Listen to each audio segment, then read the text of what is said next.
Hello, this is Ron. It is the week of the 4th of July, and we're taking a break from podcasting and anything else that might be called work. Not to worry, as always, we have a replay for you, and it is one of my favorite shows. Very scary, very entertaining. It comes from the summer of 2016. I hope you enjoy it, and we'll be back next week with all new stuff, including some great news that I just can't wait to tell you about. See you then.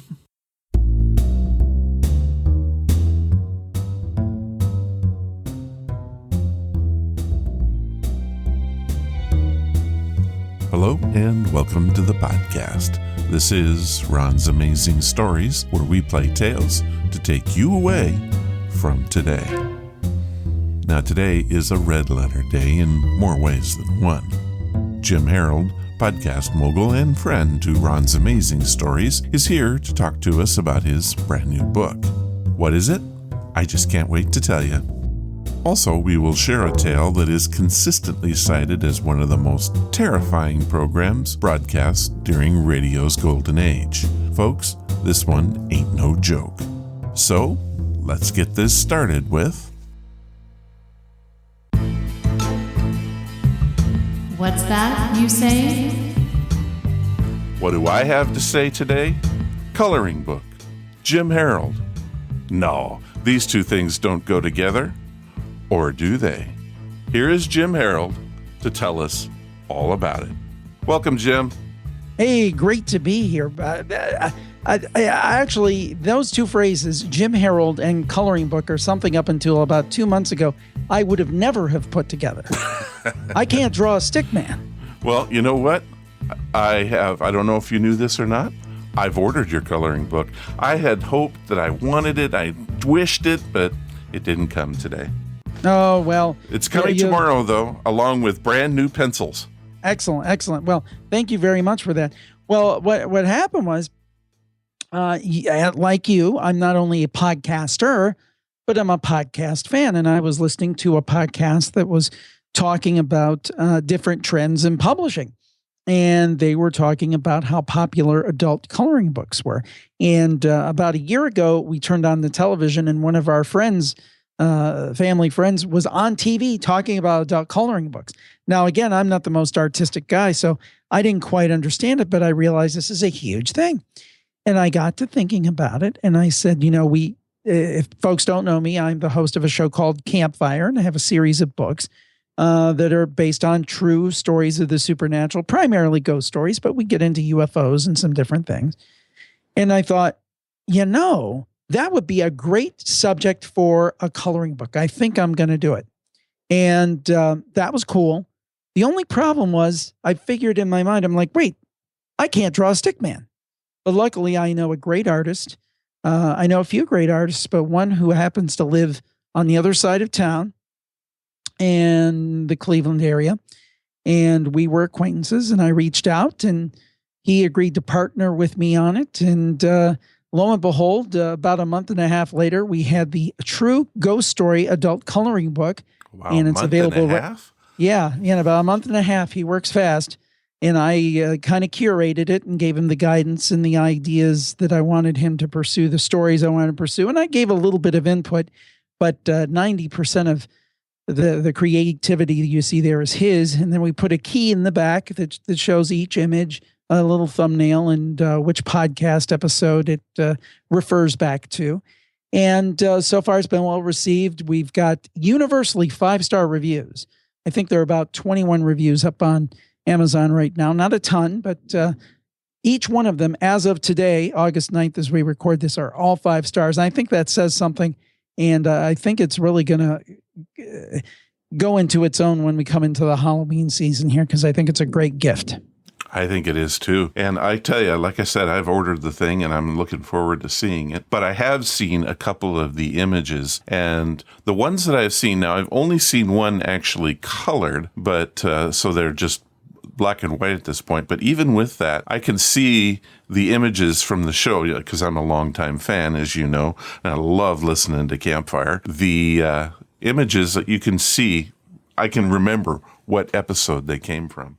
Yeah, and it's just cool, Jim. It's cool. Yeah, Len, the gentleman's name is Len Peralta, and I can't say enough about how talented he is. And one of the stories was actually my dad's story. Yeah, the butterfly? No, not the butterfly. The man, the like spaceman. Oh. The one where he had seen what he described a man in a welding suit, and which many of us would equate to some kind of alien or something in a sighting he had in the early 70s. And that was in one of the books, and it was on the podcast. And Len drew it from that story, and he said, that looks like what I saw. And I thought that was great. The ability of somebody to read a story and then draw it so vividly that it really, the storyteller says, yeah, that's what I saw. I thought that was pretty amazing. Plus, it's just a heck of a lot of fun. There's a lot of, I know it's a big thing for the patterning, and there's some very intricate pieces that he's done there. There's about 25 pieces that he did. And I just think it's fantastic, and I hope that it's a big hit. Well, I've read some scientific evidence on the adult coloring book and its ability to reduce stress. And they say that it's a real thing, that actually people are being comforted by taking a few minutes and just penciling this stuff in. And if you think about it, as kids, what did we do? We colored. Why? It was good. Yeah, I agree with you. I think it's one of those things where I think what's happening is that people are just kind of relaxing, and it is taking them back to an earlier time. They're just coloring different things, but I think that's very much the appeal. Well, let me tell you my story of how I got introduced to the adult coloring book. Cool. I took my mother shopping for my sister's birthday. My sister is, well, she would hate if I told her age, older than 29. And my mom was walking through the store looking for something for her and grabbed this coloring book, and she said, oh, she'll love this. And I said, Mom, no, she won't. It's a coloring book. Well, was I wrong or what? Oh, my. Oh, my. Well, it's one of those things where I've got to say is that I never would have thought this for a trend. I would have never thought this was something that was going to catch on in a big way, but they said that last year, 12 million adult coloring books were sold. 12 million, really kind of reviving print, which is amazing to me.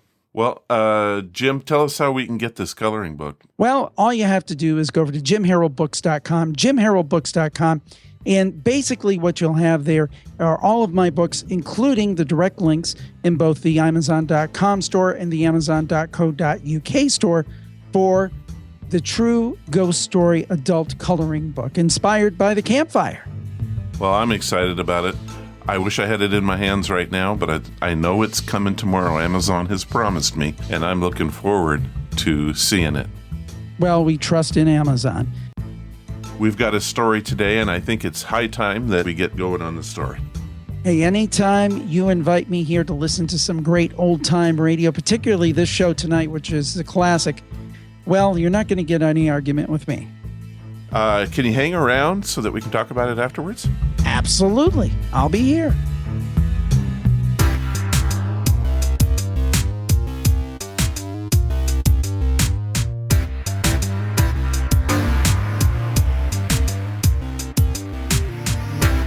Well, Jim, I'm excited to tell you we have a classic story today. Ooh. There are no better words, but let me ask you a question. Yes. What comes to mind when I say suspense? A classic, a radio show that was on for many, many years, and just thrills and chills. Well, it's true for guys like us. Suspense is the best. It was a great radio series. There's no doubt about that. But every series, whether it's radio, TV, or even that new stuff from Venus, there's going to be good and bad episodes. That's right. Absolutely. So would you also agree that there are going to be great episodes? Absolutely. Well, when it comes to suspense, there are two standouts. The first is one that we've talked about in the past, and that's Sorry, wrong number. Agnes Moorehead, right? That's right. And you and I talked about that one, and we both agreed what a frightening story that was, even though it all takes place on the phone. Yeah, just incredible. And I'd always associated Agnes Moorehead with Bewitched. But when you discover, in my 30s, when I discovered old-time radio, so all these people you had seen on television had these great careers before in radio. It really was an eye-opener. Well, and also, did you know that particular one was actually made into a motion picture? I did not know that there had been a movie of it specifically. Well, there was. It was made into a movie. And of course, it was on Suspense several times as one of their best episodes ever. Well, there's another one that comes into that same venue, and it's called The House on Cypress Canyon. And that, my friend, is what we're going to listen to today. Sounds good. Let's do it. Okay, well, this one is groundbreaking. It's been copied but never duplicated, and it has been labeled a true 5-star episode. It comes from Suspense's 3rd season, and it first aired on December 5th, 1946. Quite a Christmas present, I might add. Are you ready to listen? I'm ready. Let's wind her up. Tonight, Roma Wines bring you Robert Taylor in The House in Cypress Canyon, a suspense play produced, edited, and directed for Roma Wines by William Spier.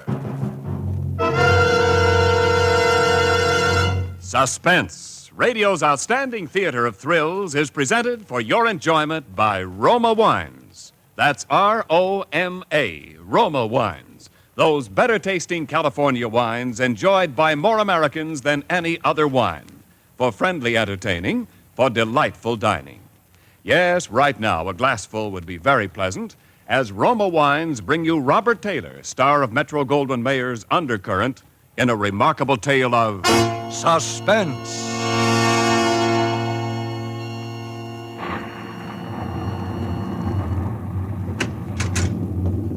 Merry Christmas, Jerry.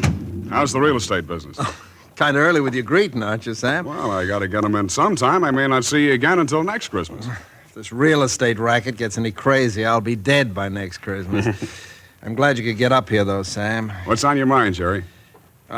You'll probably shoot me when you hear it, Sam, because I'm probably nuts. But doggone it, you're a detective and you're my pal, and I just had to tell somebody. Well, you sound like it's serious. That's just it. I don't know what it is, Sam, but... Now, listen, you know we're agents for a group of houses up in Cypress Canyon. Mm-hmm. Those places that were started before the war, never got finished. Oh, yeah. All I got in were the foundations, just concrete and a couple of beams.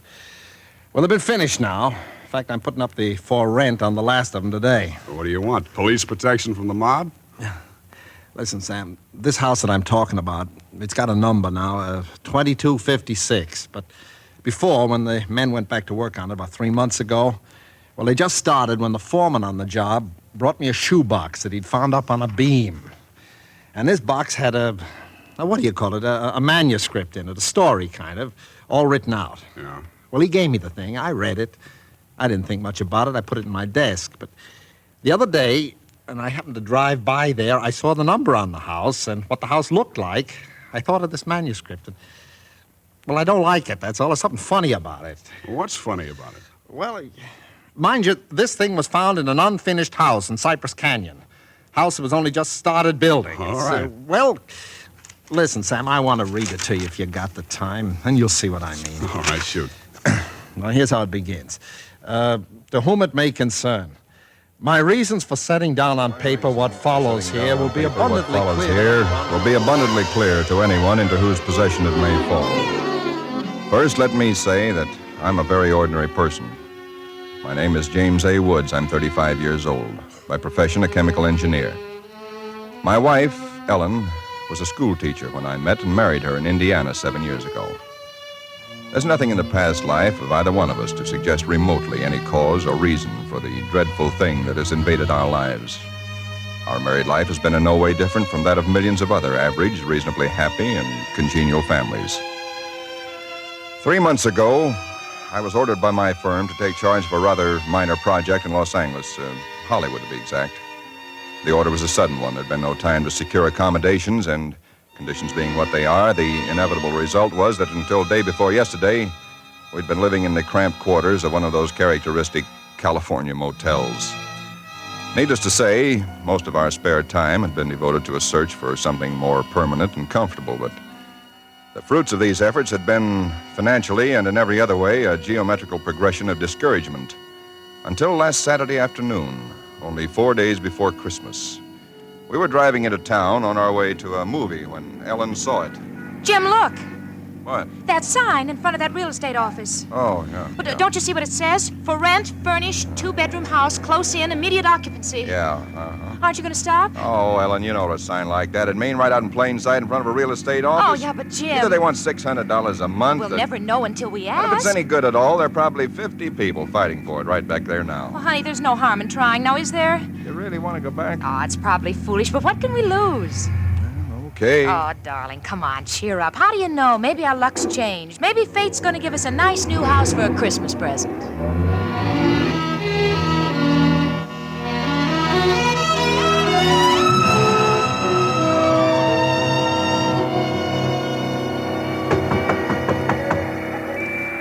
Come in. Oh, we're sorry to bother you, but we just happened to see that for rent sign outside. Oh, and, yeah, I hung it outside just this minute. Is the house available? Why, sure it is. Let me introduce myself. My name is James A. Woods, and this is my wife, Ellen. How to do? Wow. Looks like it's fixing to rain. Yes, so it does, doesn't it?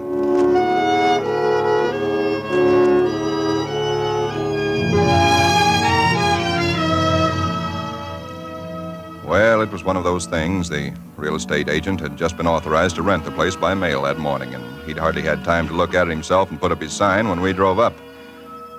It was just an ordinary little California house about halfway up Cypress Canyon, number 2256. Just an ordinary, undistinguished little house. The agent didn't know much about it. Construction on it had been stopped by the war, and it had just been completed and furnished lately. Been vacant while somebody's estate was being settled, and now it was owned by a bank in Sacramento. Of course, we didn't Got care this about key all in the that. mail along with the authorization to rent. Only one there is. Of course, you can have duplicates made. Yeah, seems to stick a little. No, there it is. Doesn't sound as though that door had ever been opened. Well, a little oil on the hinges will fix that, all right. Oh, sure. Now, here's your living room. Furniture's a little dusty, of course. You got to expect that. It's good furniture, though, you see? Benson Brothers. Yes, Now, over here's a little den. Panel, you see? Radio, fireplace. Really a very attractive little room, particularly for a man. Uh-huh, yeah. Now, the bedroom's off the living room here. Everything's all on one floor, you understand? It's quite nice, I think. Yes. You can see you get the morning sun here. There's a view of the canyon through these front windows. You got cross ventilation. That's about all there was to it. It wasn't the best place in the world. It was small and badly built, but what would you have done? We took it with as little inspection as that. It was the Saturday before Christmas. And the very same evening, we were struggling up the steps from the road with suitcases and boxes and armloads of clothes and all the endless bric-a-brac that people collect and never know they have until they move. Ellen began unpacking, and I began moving things around and taking the worst of the pictures off the wall, doing all the little things that everybody does when they move into a new place and try to give it something of their own Don't be personality. such a sourpuss. You know, it's a roof over our heads for Christmas. That's more than we ever thought we'd get, isn't it? Now, what in the world are we going to do with those two pictures? Why don't we just leave them where they are? Jim, we can't. They're too awful. Well, all right, put them in the closet then. I can't. Both the closets are jammed full. No, I mean the other one in the little alcove off the den. At least there's a door there. I suppose it's a closet. I don't know. That isn't a commentary on the housing problem, huh? A woman moving into a house without even knowing where all the closets are. Take the pictures down, will you, honey? Bring them in here. Okay. I guess you'll have to help me with this door. I can't get it open. Let me see it. Well, of course you can't, silly. It's locked. Where are those keys we found on the desk? Here they are. No, not this one. Sure, this one won't work. No. Feels like an awful solid door for a closet. Oh, and that's one solid door in the house. No, this one won't do it either. Well, we'll just have to get a locksmith up here on Monday. I'll put the pictures behind the desk, okay? Yeah, all right. Jim, if you could just help me move this armchair, huh? Oh, Ellen, will you let it go until tomorrow? You know what time it is? Oh, but, honey, I'd like to get the place looking just a Yeah, little but it's bit. almost midnight. In fact, it's exactly... What was that? Tomcat, I guess, out in the brush somewhere. Sounded near. Oh, hope that doesn't go on all night. Well, there's much we can do about it. Come on, Ellen, I'm dead tired. All right, Jim, all right. Where'd you put the toothpaste, honey? It's right in the medicine cabinet. Oh, yeah. Jim, we ought to get some firewood tomorrow. You know, a fire in that living room would make all the difference in the world. Can't. Sunday. Well, Monday then. Jim, I think red curtains are what we need, don't you? Mm-hmm. You know, just at least for the living room. Anyway, the ones in there now have just got to come down. Yeah, I suppose they do. What do you think of red? Well, I guess it's all... Jim. It's some tomcat. Jim, it sounded in the house. Oh, now, how could it be in the house, Ellen? We've been over every inch of the house. Except that closet. Now, how could a cat or anything else be in a closet that's been locked up for over a year? I don't know. It's probably under the house. A wildcat or mountain lion or something. I hear they have them in California. Jim, I don't like Well, it. neither do I like it, but there's nothing we can do about it tonight. Well, maybe we ought to call somebody, the police or some don't neighbor. be silly, Ellen. You act like a kid. Come on, let's go to bed, huh? All right, I suppose it is silly. Jimmy, did you lock the door? Yeah. Can I turn out the lights now? Yeah. All right. Good night, Ellen. Sleep tight. Good night, Jim.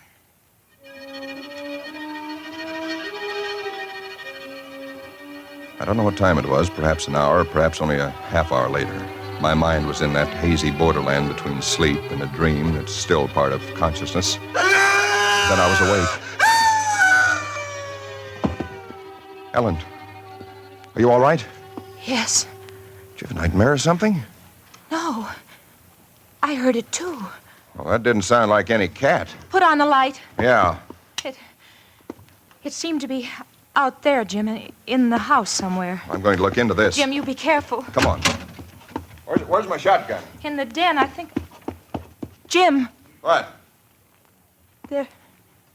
There's something wet What? Wet? running from under the closet door. Sticky. Ellen, don't touch it. I had to. Jim, it's blood.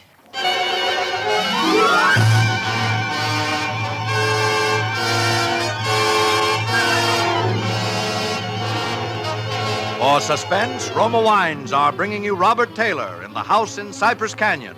Roma Wines' presentation tonight in radio's outstanding theater of thrills, Suspense.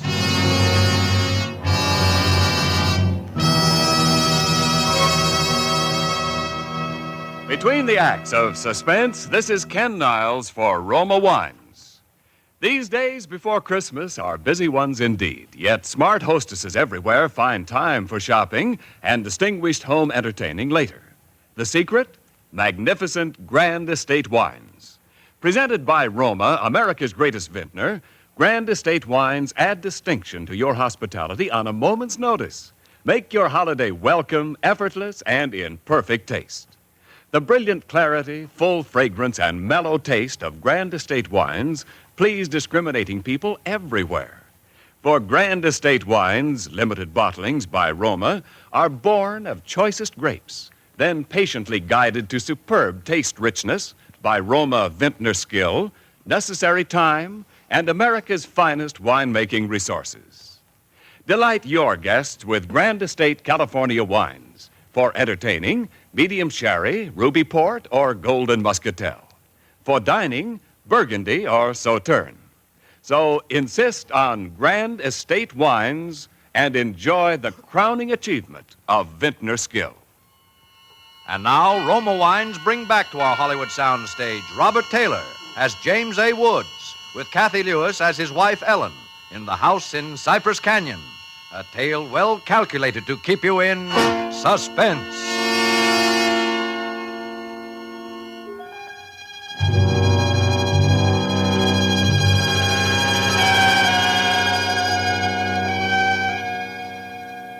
cannot be too difficult to understand from the foregoing why I've taken the pains to set down in writing the events related here.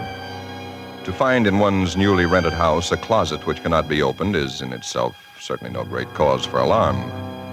But to be awakened in the stillness of the night by unearthly cries within that house, to find oozing from under that closet door something that is unquestionably blood, that's another matter. Perhaps others might have been braver than we. Suffice it only to say that we got out of the house in something very close to a panic, and only returned when we had the moral support of 2 stalwart Los Angeles policemen. You just moved in here, you say? That's right, officer. You can see we're still unpacking.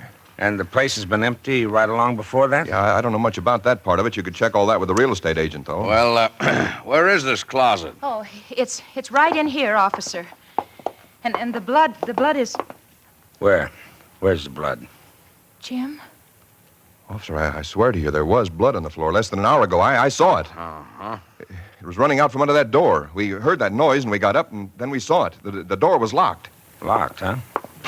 Oh, no, Well, it seems to be all right now.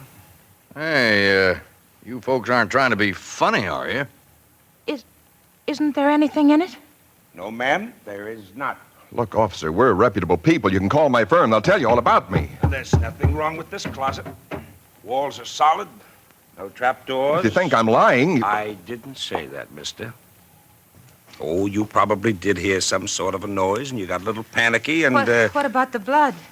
It got on my hand. It isn't there now, is it? Yes. Where? I feel it. Now, you folks just take it easy. You know, you're liable to hear all kinds of noises up in these canyons at night. You're from the east, you say? Yeah. I'm sorry, officer. Ah, that's all right. That's all right. If you have any real trouble, call on us anytime. All right. Well, good night. Good night. Good night. Hey, you ought to have this door fixed. That's enough to scare you. Yeah, we're going to have it fixed.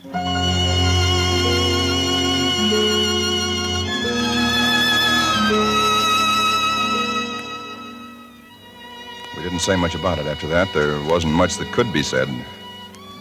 The next day, I went down to a lot and bought a little Christmas tree and some trimmings, and we tried to pretend we were cheerful, but there was an uneasiness between us that had never been there before. Ellen seemed tired and listless.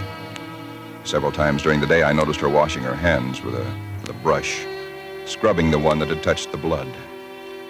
That night, we each took a sleeping pill and went to bed.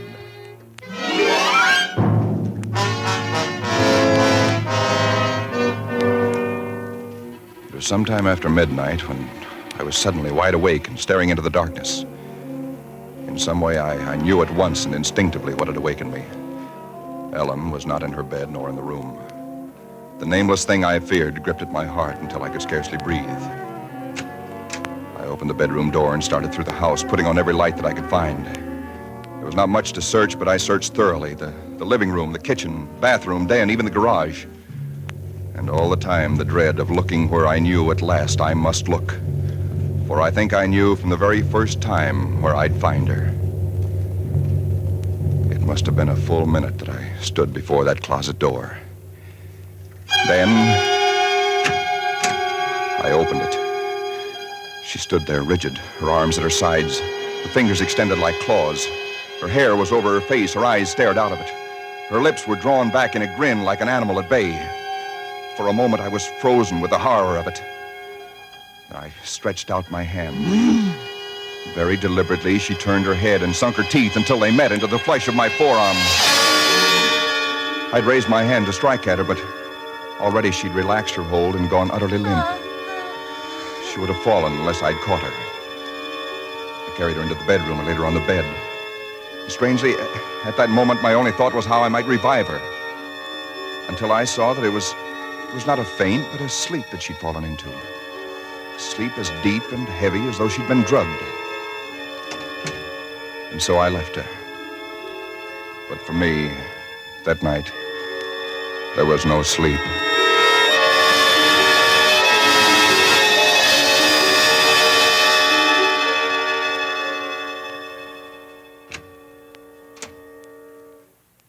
Jim? Yes, Ellen? doing up so early? Oh, I got a little restless. I'd make some coffee. Oh. Oh. I had the most wonderful sleep. And I feel so rested. Do you? Mm-hmm. Jim. What? What's the matter with your arm? Oh, I just heard it. Well, honey, it's terribly swollen. Let me see it. No, it's all right, Ellen. Oh, it isn't all right. You've got to see Dr. Wesley right away. Sure, I will. No, I now will. you promise me, Jim, that you'll go the first thing this morning. How'd it happen? Oh, there was a dog. A dog?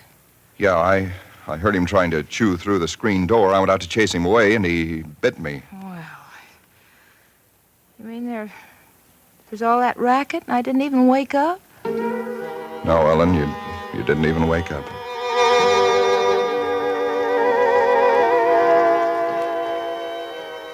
It was clear to me that Ellen knew nothing of what had transpired the night before.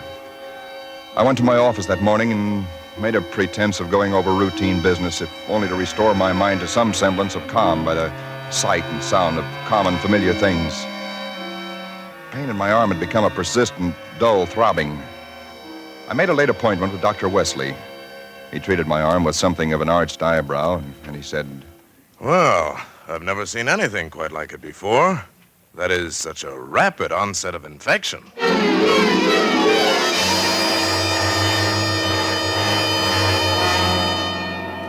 It was dark when I left his office. I hadn't realized it was so late.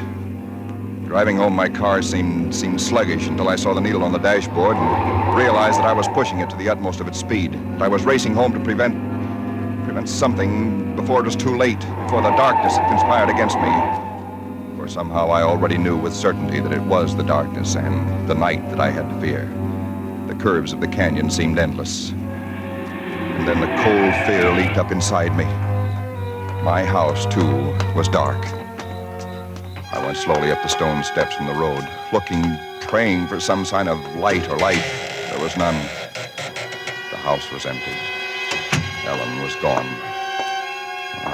I looked with the same self-torturing thoroughness, and in that closet first of all, knowing as I did so that it was hopeless.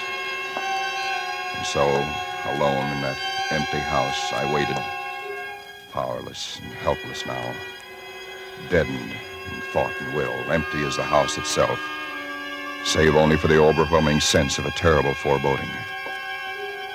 For some time in the early hours of the morning, I snapped on the radio, shortwave. Why? Surely a minor question now. I only know that I did. And then I heard it. Car 58, car 58, go to Laurel Canyon, the 4000 block. A report that a man has been injured or attacked. Condition thought to be critical. Ambulance will follow. That is all. I was there almost before the police, edging my way through the little crowd, staring down at the man lying there in his white uniform under the streetlight. Yeah, the milkman, poor guy. I heard him scream, but when I got here, he was just like this. There's All nothing right, on stand back, stand back. Please stand back. Well, you again. I heard it on the radio. I lived just down the road. Yeah, I remember. What happened? Well, take a look. Maybe you can tell us. He was dead. And he was lying on his back. And his throat had been torn out, as though by the fangs of some wild animal.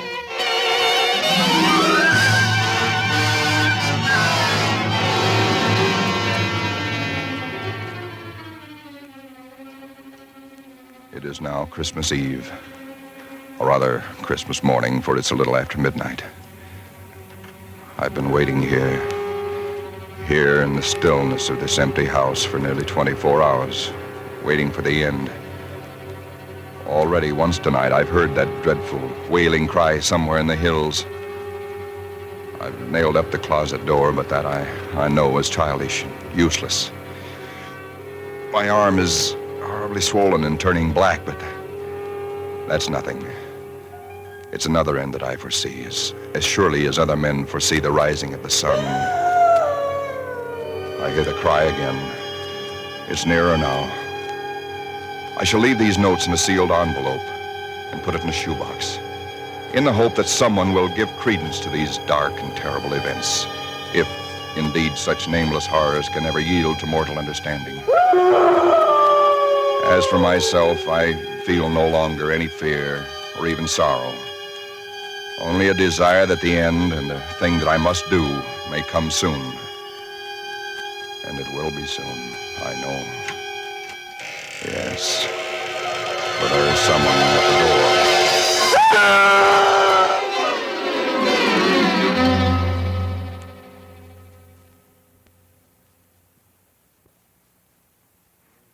Someone at the door.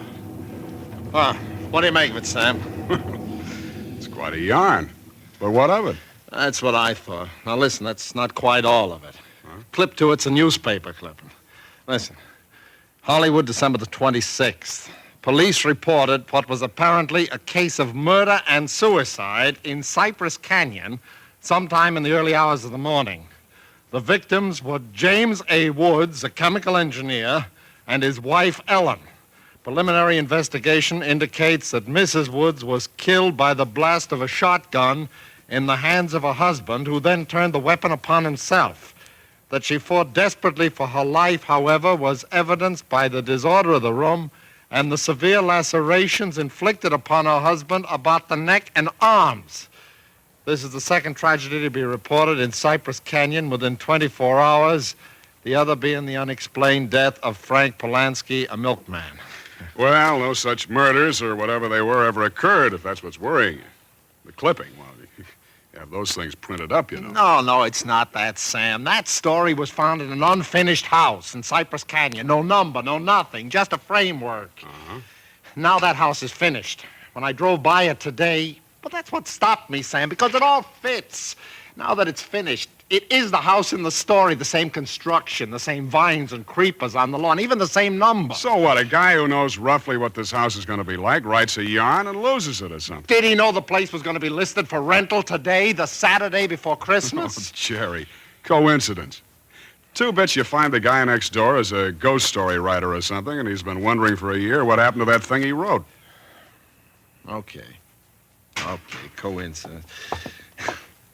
Well, I'm sorry I bothered you, Sam. Don't be silly. I liked it. It's a good yarn. That the for rent sign you were talking about? Oh, yeah. I'm going to put it up outside now. Uh-huh. Well, so long, Jerry, and Merry Christmas again. Yeah, well, thanks, Sam.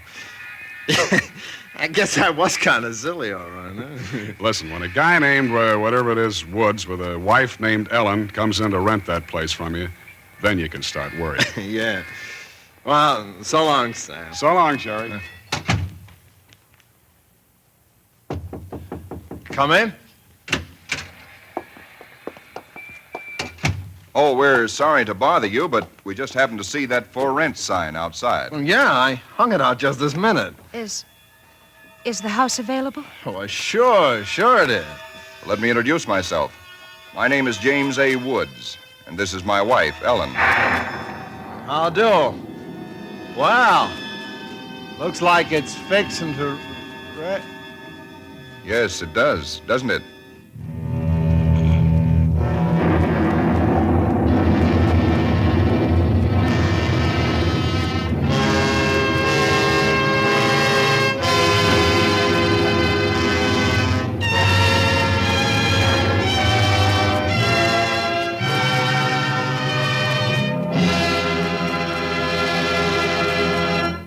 Suspense. Presented by Roma Wines, R-O-M-A, Roma Wines, selected for your pleasure from the world's greatest reserves of fine wines. Tonight's show marks the third birthday of Suspense on the air, and this is Ken Niles asking our star of the evening, Robert Taylor, to help us celebrate. Why didn't you tell me before, Ken? If I'd only known, I'd have baked a cake. Well, Bob, all Suspense parties are surprise parties. As an old hand on Suspense, you know that in our plays, the tables are usually turned on the star. So tonight, although it's our birthday, we're going to give you a present. Here it is, a gift basket of Grand Estate California wines from Roma, America's greatest vintner, to our distinguished anniversary guest, Robert Taylor. Thanks, Ken. You turn a nice table. And you can set a nice table with Grand Estate Burgundy in your basket, Bob. For Grand Estate Burgundy means rare dining pleasure, adds memorable distinction to holiday dinner. Even everyday meals are outstanding in taste when Grand Estate Burgundy is served. Yes, all Grand Estate wines presented by Roma are limited bottlings of outstanding taste excellence. That I know about Grand Estate wines, Ken. But did you know that for Grand Estate wines, Roma selects only the choicest grapes? Then the ancient skill of Roma master vintners, necessary time, and America's finest winemaking resources guide the cuvée of this grape treasure to rich taste luxury. That's why discriminating wine users everywhere look to Grand Estate wines as the crowning achievement of vintner skill. Reason enough. And now, Ken, who's all set to star on Suspense next Thursday? It's that very wonderful actress and wonderful girl, Miss Susan Peters. Susan will appear as a young lady in straitened circumstances who finds herself mistaken for a very rich young lady and who is forced into continuing the deception with murder as a result. I'll certainly make it a point to listen. And before I go, I'd like to thank this really great company of actors who have played with me tonight, and particularly Kathy Lewis, who played Ellen. Thank you, Bob. Tonight's original suspense play was written by Robert L. Richards. Next Thursday, same time, you will hear Miss Susan Peters as star of Suspense. Produced by William Spier for the Roma Wine Company of Fresno, California. This is CBS, the Columbia Broadcasting System.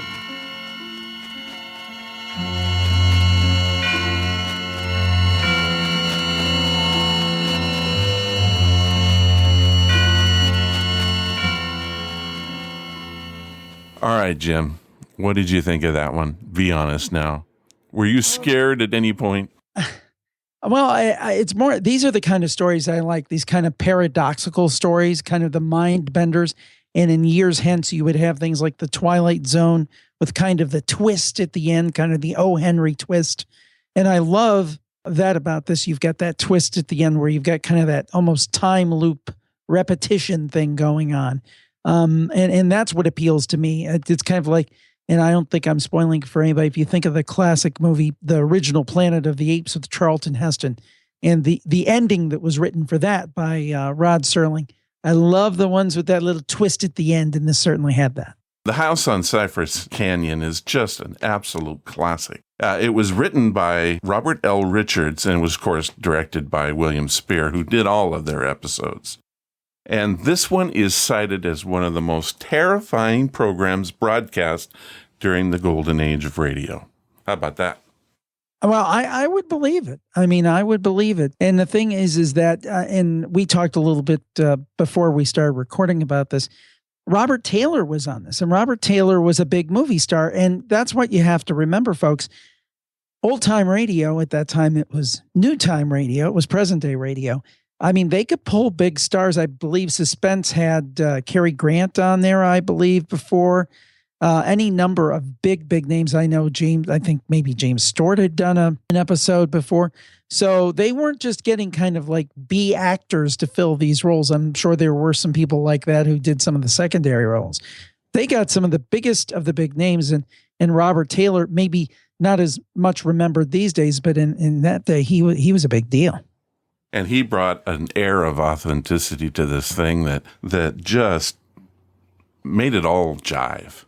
And another guy who, if you listen to it, is very familiar to those of us who grew up in the 70s and 80s because he was on a ton of television, was Howard Duff, who played the detective. He was on, I believe, a show. I believe the show called, and it just occurred to me, Flamingo Road. I think he was on that show, which was like a soap opera, an NBC soap opera, if I remember correctly. And I am actually correct. Hey, how's that for an odd memory? But if you see a picture of the guy and you watched any television from the 70s or 80s, a picture of Howard Duff, immediately recognizable. It's like, that guy. So again, another one of these people who carried on decades after very successfully. Yeah. Another thing about this particular episode was the writing. Spot on. Oh, yeah. Here's a line from the thing that I just loved. The nameless thing I feared gripped at my heart until I could scarcely breathe. Yeah, and the thing that I like, Robert Taylor, as this thing went on, he kind of resigned himself to his fate, and he really made it seem like he really did. It didn't seem like he was acting. As you said, it was very authentic. You know, one of the things that impressed me most is the story's subtlety. The way that they just really don't explain anything, but somehow you know what's happening. Right. And you're forced to think of these terrible things. I mean, even though they don't come out and say that the milkman, what he looked like, he's just a pile of goo. Exactly. Would you agree that they just got I that do. kind of a terror into it? Yeah, and the thing is that just like many times some of the best comedy doesn't have to go what they call blue, the best horror doesn't have to go full gore. It can be implied. Much like if you carry over to movies, you talk about Hitchcock, and most of the frightening things in those movies was very implied. There wasn't a lot of blood, maybe a little bit of black and white blood in Psycho. But for the most part, everything was implied. Same here, the artistry of being able to get across a feeling without, coming out and having to say, and his throat was ripped out, that kind of thing. Well, and there's just one last thought, and it's a question for you. Does that story play today? I think so. I mean, I have hope. I think if a lot more people were exposed to the old-time radio, that it would play. I mean, we see the renaissance of audio drama via podcasts. So, yeah, I think it could play again if it were done by a troupe of today and people were reintroduced to it. I think it could play among certain people who are like us, very, very intelligent, Ron, and great observers of the human condition. Well, I think that Suspense is one of those programs that did it right and consistently brought a great product to the table, without a doubt. Oh, yeah. Yeah. I mean, it's right up there. I mean, I think when I think of comedy in the old time radio era, nothing does it more for me than the Jack Benny program. And then when I think of suspense or, kind of thriller material, first of all, when you're talking old time radio, I think of Suspense. And then when we get into the revival period in the 1970s, of course, I think about one of my favorites, CBS Radio Mystery Theater, which I remember listening to when I was a very small child and was kind of my little indoctrination to the idea of radio as theater, not just talk and music. I like to think of E.G. Marshall as the voice. Yes. He had it in spades and then some. Yes, he did. Sweet dreams. Good stuff. Good stuff.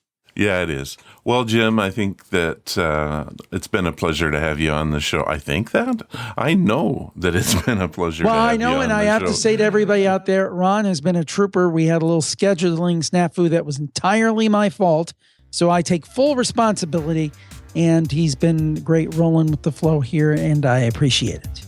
Well, I think that that's enough for this thing, and Jim, you're welcome to come back whenever you feel like you want to talk some old-time radio. Excellent. And next time I'll make sure that my pencil is sharpened when I put something on the calendar. All right. Another great time with Jim Harold. You know, the more time I spend with Jim, the more I learn from him. He has a nose for doing it right and is a podcaster's podcaster. The guy you go to if you want to learn how to do it. If you want to learn about his books, coloring book, or his shows, the best place to start is jimharold.com. That's jimharold.com. And now here is a 5-minute mystery for you to enjoy.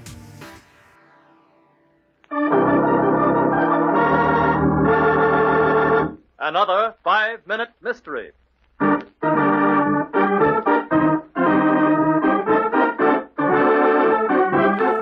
Welcome to this 5-minute mystery, which is being brought to you by The True Ghost Story Adult Coloring Book, inspired by Jim Harold's Campfire. There are many books out, but this one stands out.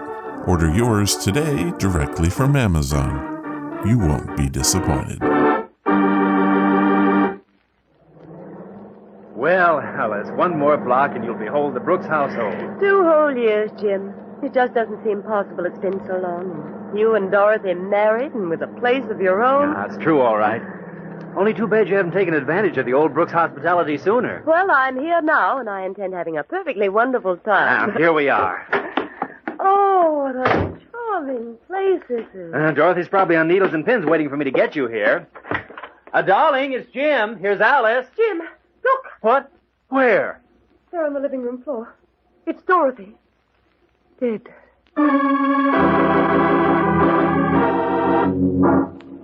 Mr. Brooks, I'm afraid you and Miss Manning will have to submit to some routine questioning. Well, I'll be happy to help in any way I can, Inspector. Thank you, Miss Manning. Now, Mr. Brooks, while we're waiting for some information I phoned for, I want you to tell me exactly what happened this morning. There's nothing much to tell. Both my wife and I were quite excited, expecting Alice, that is, Miss Manning here, to visit us from Chicago.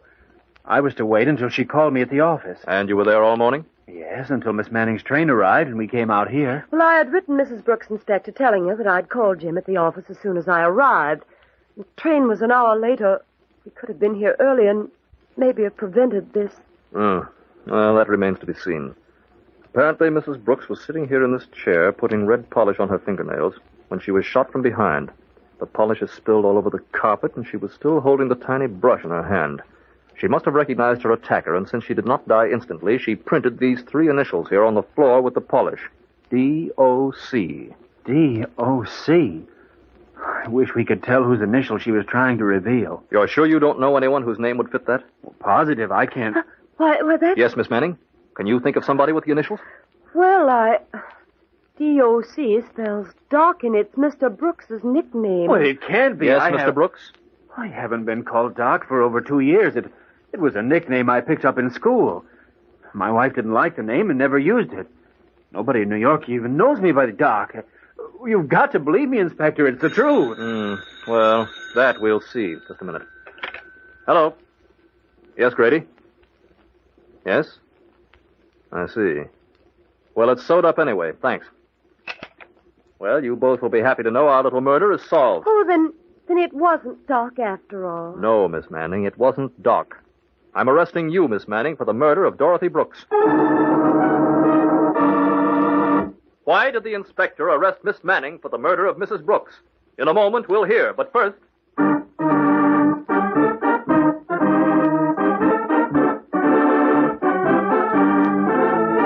So what did you think of that? The title for this one was called The Scarlet Letters. Does that solve the mystery? Did the doc do it? And why did they arrest Alice? After all, she found the scene and was on a train during the murder. I think this investigator has it all wrong. Let's listen in and see. And by the way, don't forget to order your campfire coloring book. And now, back to our story. How dare you arrest me? I was still on the train. Your train wasn't late, Miss Manning. That phone call just verified the fact. You came out here, murdered Mrs. Brooks, returned to the station, and called Mr. Brooks to pick you up. But that wasn't what really gave you away, Miss Manning. Too bad you didn't know Mr. Brooks was no longer called Doc when you printed those letters on the carpet. The next time you leave a name as a clue to throw suspicion, you'd better get the name right. But of course, there won't be a next time, will there, Miss Manning?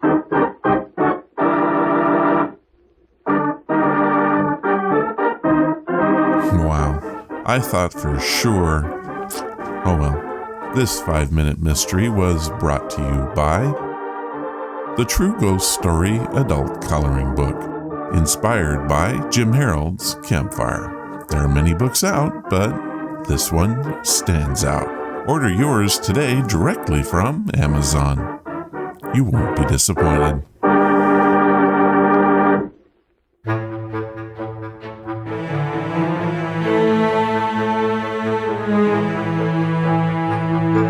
I hope that you enjoyed this Ron's Amazing Replay. I'm not a big fan of replays myself, but they are needed in the world of broadcasting.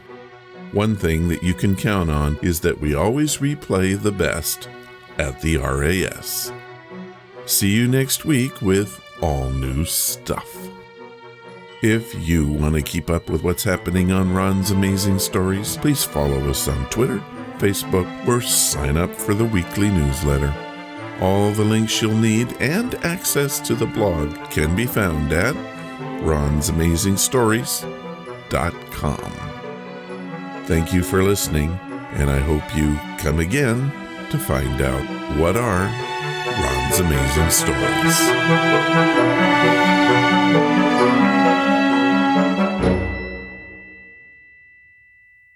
All of the vintage audio used in the podcast is believed to be in the public domain. Ron's Amazing Stories does not own the rights to any of the old-time radio used here. If you hold the rights to any of the shows played, please contact us immediately at ronsamazingstories.com.